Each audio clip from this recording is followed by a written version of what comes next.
ko ndax su ma nee dimbali la bu nga ba mu dem boobo elal ko ndax su xamee dimbali la ay ay yeah la li li la le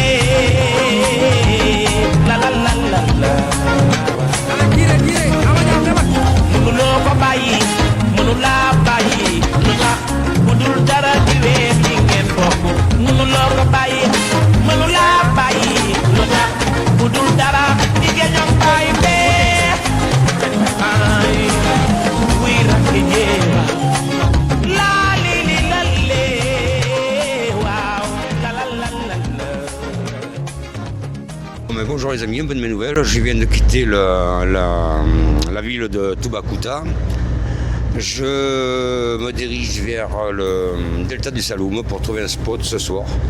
Et je suis environ à 22 km de la Gambie, mais par contre je ne vais pas la passer de suite, ce sera pour un peu plus tard.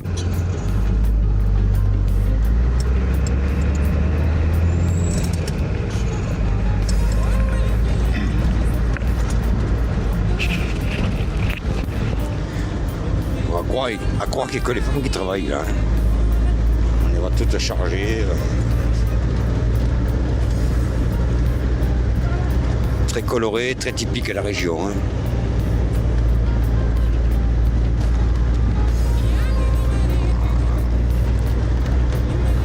Bon, plus je m'avance, plus les pistes, ça commence la piste latérite. Donc c'est vraiment l'Afrique qui est là.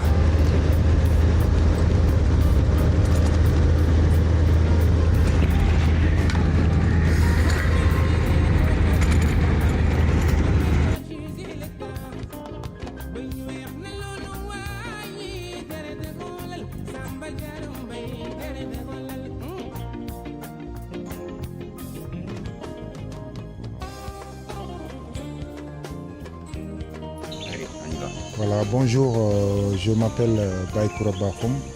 Je suis guide touristique basé dans le village de Missira. Missira, c'est dans la région de Fatick, département de Foundiougne, commune de Toubacouta. Et derrière nous aussi se trouve le fromager que vous entendez. C'est un fruit qu'on appelle en français fromager, mais appelé communément capoquier ou seba. Il fait 30 mètres de circonférence. Et l'âge de l'arbre aussi, avec la science, ils sont venus faire le prélèvement sur les racines avec le carbone 14. Donc c'est un arbre qui a 1000 ans. C'est pourquoi on appelle ça le fromager millénaire de Missira. Donc le fromager fait partie de la famille Bombacée, Malvacée aussi. Et il est classé patrimoine mondial de l'UNESCO en 2011. 2011, ouais.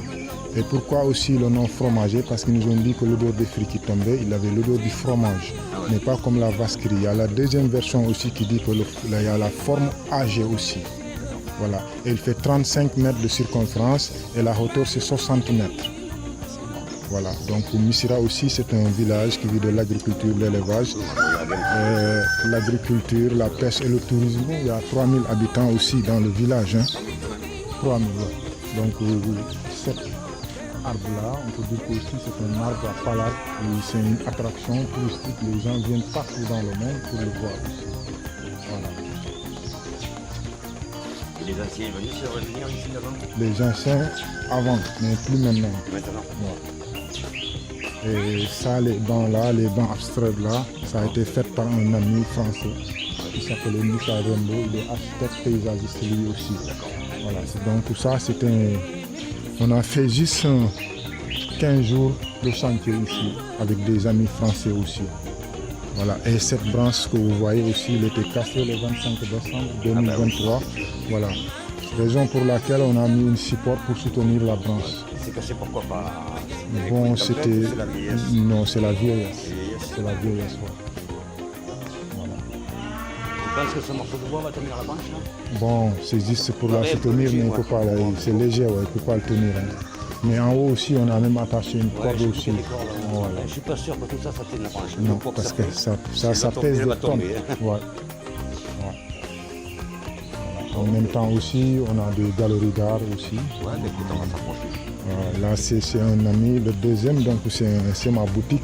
Ouais. Donc je suis à Missira depuis plus de 10 ans maintenant. D'accord. Donc j'ai fait 15 ans d'expérience dans le métier, quoi. Là, c'est un ami Modou. Voilà. Bonjour. Bien. Et là, c'est chez moi, Baïkoura. Ouais. Voilà. Donc il y a tout, hein. Il y a des chemises africaines, des robes. Pas trop. Bon. Il y a des tableaux aussi à l'intérieur, hein. Mais il fait un peu sombre comme. Mais Je ne sais pas si on ouvert, on va peut-être voir quelque chose. Oui, on y voit à peu près, mais bon. ouais, C'est pas dommage grand- qu'il n'y a pas de lumière. il n'y a pas de lumière. Ouais. Ils sont très jolis les chaises. Voilà. Ça, c'est des statues, des tableaux magnifiques aussi. Ouais. Des tableaux qu'on ne voit pas beaucoup maintenant aussi. Voilà. Des chaussures en cuir. Voilà, les tableaux là, ils sont beaux, hein. C'est ça, si je continue pas mon voyage, je devais rentrer, je t'en prendrai un, parce que ça sent vraiment magnifique. Voilà, d'accord. Peut-être au retour. Au retour, Inch'Allah. Ouais. Merci mon ami Alain, c'était un Eh bien, plaisir écoute, de te toi aussi, le plaisir de rencontrer. passer sur YouTube et puis je te ferai passer si je peux le lien pour que tu puisses visionner tout ça. D'accord, merci beaucoup. Bon, parfois les routes sont embouteillées, mais ça va, elles sont assez disciplinées dans l'ensemble. On va rouler sur les cordes parce que sinon on va se prendre des gamins. Ça passe. Voilà.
Voilà, je prends une piste de brousse qui doit faire à peu près 25 km ou 30, je ne sais pas exactement, pour retrouver la route nationale qui contourne la Gambie, parce que pour l'instant, j'ai pas envie de la traverser, c'est trop compliqué.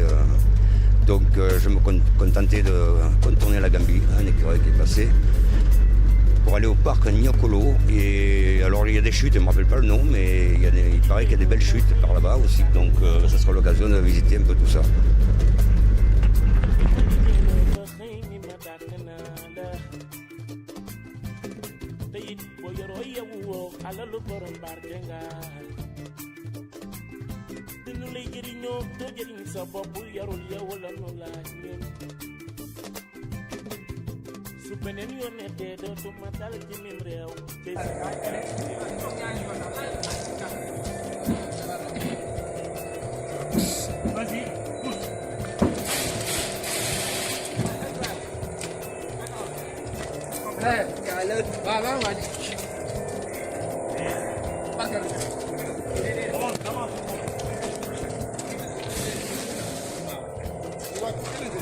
Doucement, doucement.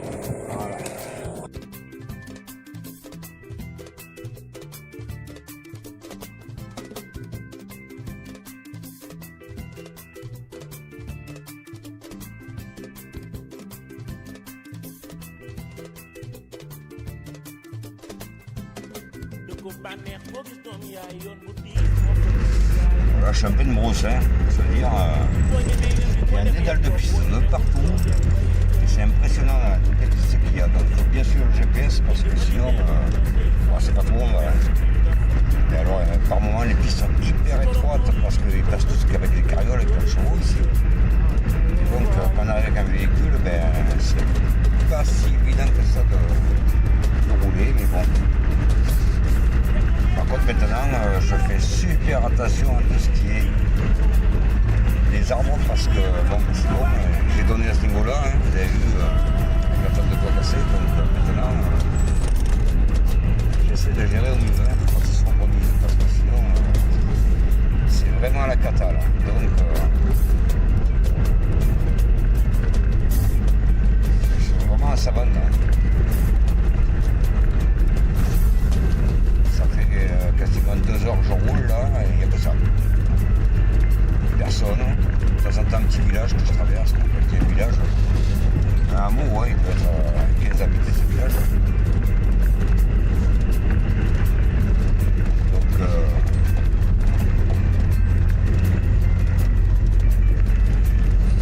il n'y a pas plus, hein, je dirais. C'est très sauvage quoi.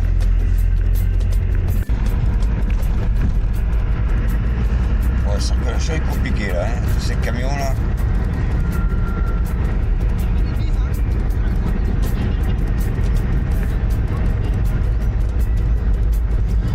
Contrôle de gendarmerie.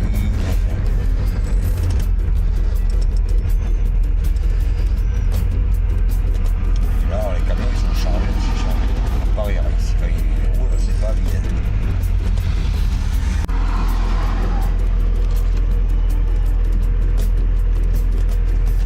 Bon voilà, un petit contrôle des douanes. Donc j'attends le retour du douanier qui a été faire voir le carnet à son chef.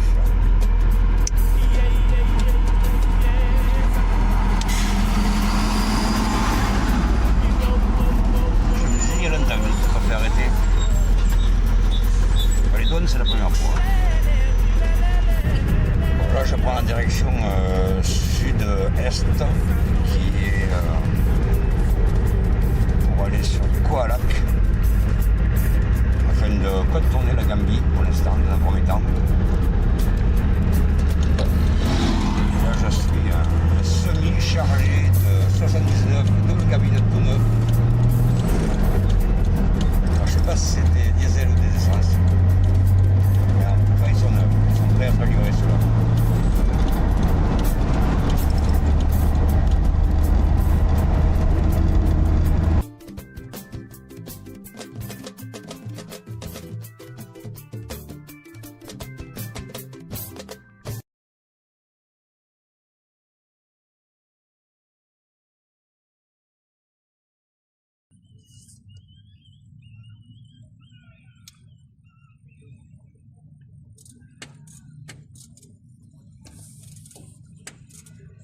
Opération remontage démarreur.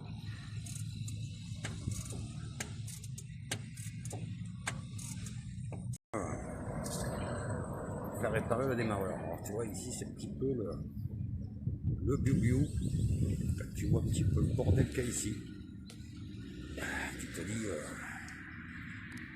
c'est compliqué, il faut avoir confiance, je te le dis moi. Mais bon, après t'as pas le choix, comment faire.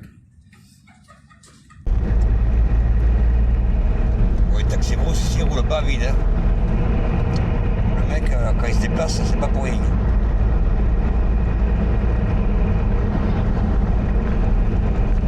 Je pense qu'il y a encore un peu plus de place en haut.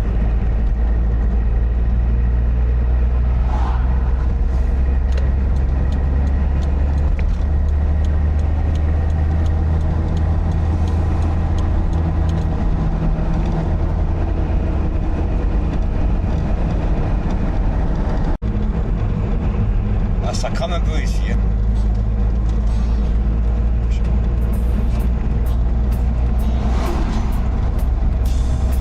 Je sais pas s'ils font l'écobuage, si c'est volontaire ou accidentel, mais j'ai remarqué que ça crame pas mal.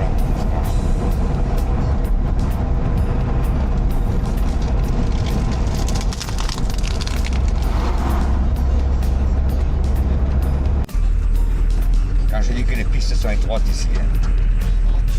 Ça rien de le dire. Pas non plus. C'est pas hyper roulant. Ça frotte un peu partout.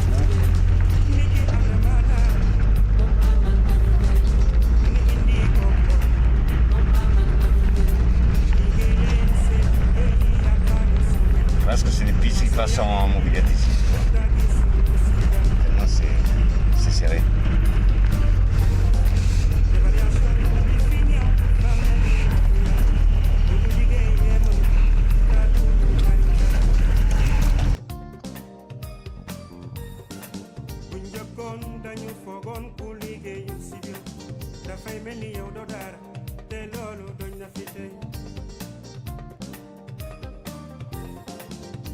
jàng métier moom amal nañu njëriñ si dugal xale yi moom amal nañu njëriñ métier am na maanaam moom amal nañu njëriñ. Bon, pour trouver du box, ça se mérite. Hein. Il faut trouver les pistes, les spots. Mais bon, le coin est sympathique. Hein. Normalement, je devrais arriver par rapport aux vitesses à la mer. Hein. Donc, j'espère que le spot est sympathique. C'est tout ce que je pense. De toute façon, je vais me poser, je ne vais pas aller le jouer pour aujourd'hui.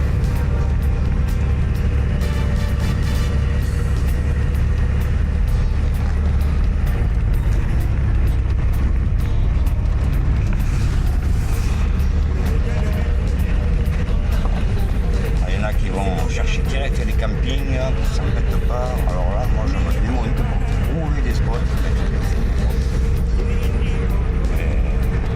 Mais parfois c'est certainement les endroits qui sont magnifiques. Là par exemple, c'est super cool. Par contre il y a un village de pêcheurs, donc je ne vais pas me mettre là, je vais me mettre à la poêle. Et il y a un autre à ma droite aussi, je vais me mettre entre les deux. Comme ça, je pense. La plage pas forcément bien propre parce que bon, ça c'est typique plage d'Afrique. On est meilleur déjà. Mais bon, on va se contenter pour aujourd'hui.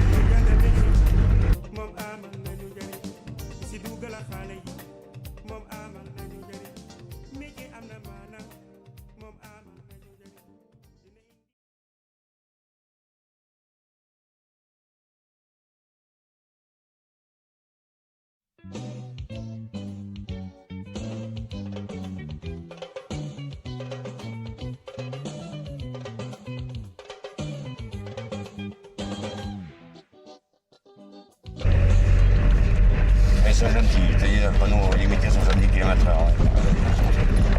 Si tu arrives à rouler à 70 km/h ici, là, t'es une craque parce que t'arrives au panneau, t'as plus de voiture.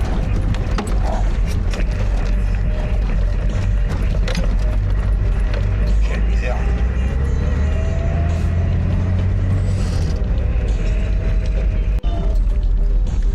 Bon, la route là, c'est Beyrouth.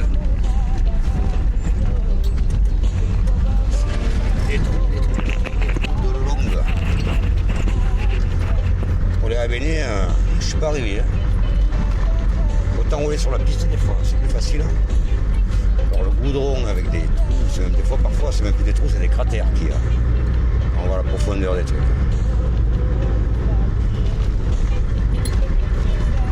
C'est assez pénible je dirais, mais bon, pas le choix.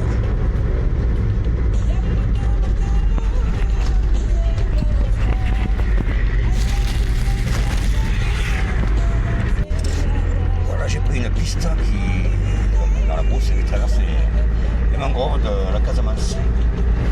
Donc j'espère que ça ne va pas être trop boueux parce que c'est toujours un peu compliqué. Mais pour l'instant ça va. Il y a des crabes partout par terre.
Bonjour les amis.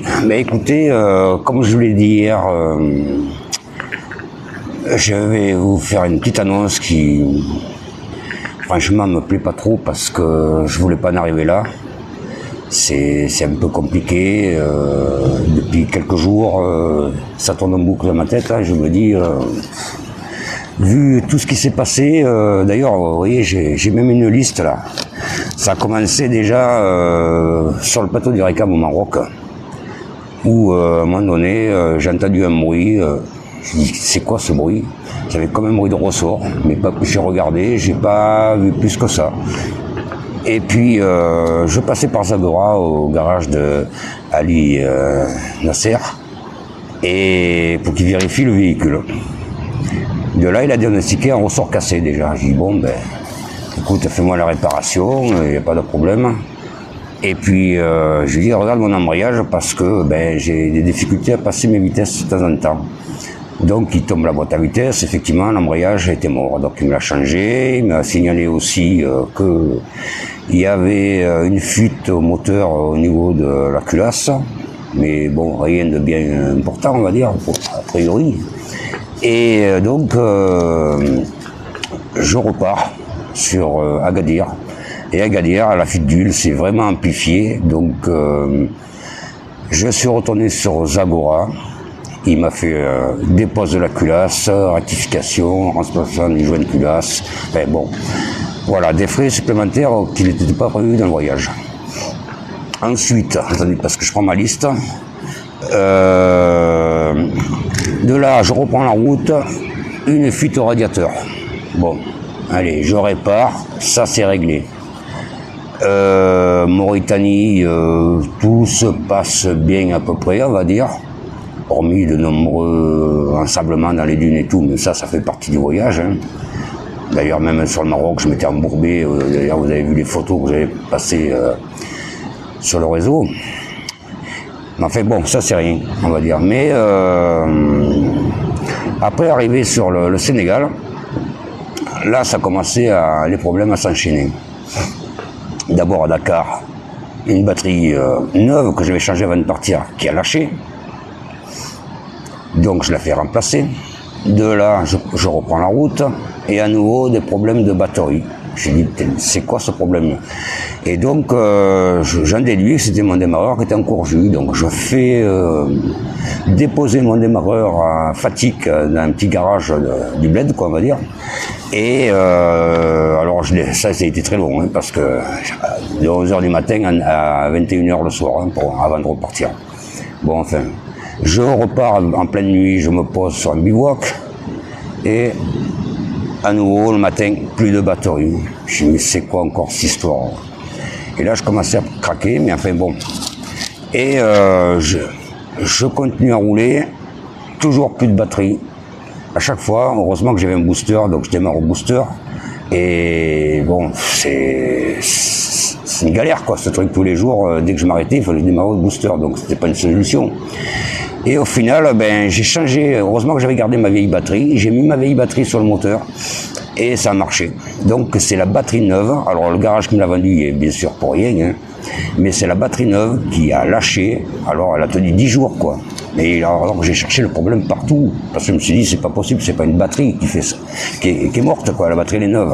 Mais finalement, oui, c'était bien la batterie. Donc ça, ce problème résolu. De là, je longe la frontière de Gambie, sur une petite piste dans un village là, et je passe sous un arbre, je vois des feuilles, mais pas plus, quoi. Et heureusement que je roulais pas vite d'ailleurs. Et ben, je me suis défoncé la tente de toit, comme vous avez pu le voir, hein, elle était éclatée. Donc sur place, impossible de réparer. Je retourne sur Sali, je trouve un très bon garage qui me refait la réparation, enfin il me fait tout nickel, il n'y a rien à dire. Et je reprends la route. Alors attendez, parce que il faut que je trouve un petit peu tout ça. Oui, je reprends la route. J'avais une petite déchirure sur un pneu arrière droit que j'avais fait sur des cailloux sur la piste en Mauritanie. Il m'a fait rien de bien grave. Et finalement, ben, cette déchirure s'est amplifiée et ça m'a fait une crevaison. Donc changer J'ai changé la roue, je vais essayer de la faire réparer sur la route parce qu'il faut bien avoir une autre roue de secours, même si malgré tout j'en ai deux. Et le pompon sur la cerise, c'est que hier, je vais à une station, je lui dis tu me fais le plein de gasoil. Et moi j'étais pas à côté de la voiture à ce moment-là. Il ne trouve pas le moyen de me mettre du gasoil dans mon réservoir d'eau. J'étais fou. Alors là, c'est le ras-le-bol complet, là, j'en peux plus. Donc, je vais arrêter le voyage, j'en ai marre. Regardez, en plus, ce temps là qu'il fait, il fait un temps pourri. J'ai pas trop le moral, donc je vais reprendre la route pour rentrer tout doucement. Parce que ça fait plus, quoi. J'ai trop de problèmes qui s'accumulent et ça devient trop pénible et trop lourd, quoi. Moralement et tout, quoi. Alors, pour ceux qui me connaissent pas, ils vont dire, oui, effectivement, Alain, t'as raison, t'enchaînes tout ça, c'est galère et tout. Ils n'ont pas tort. Par contre, ceux qui me connaissent, ils vont dire, ça, c'est pas Alain, ça. Mais bien sûr que non, c'est pas moi qui réagis comme ça. Bien sûr que le voyage, je vais le continuer. Vous croyez que parce que tous ces problèmes, voilà, ça va m'arrêter? Plaisantez ou quoi? Le voyage, je vais le continuer et je vais vous faire encore des vidéos, vous inquiétez pas, mais c'est prévu par la suite. Alors à bientôt les amis. Ciao.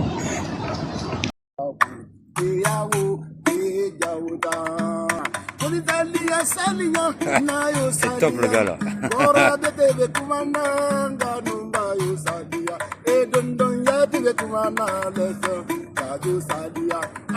Il est incroyable aussi.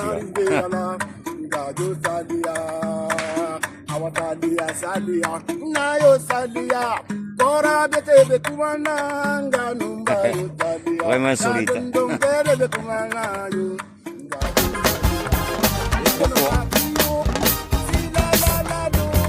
Super.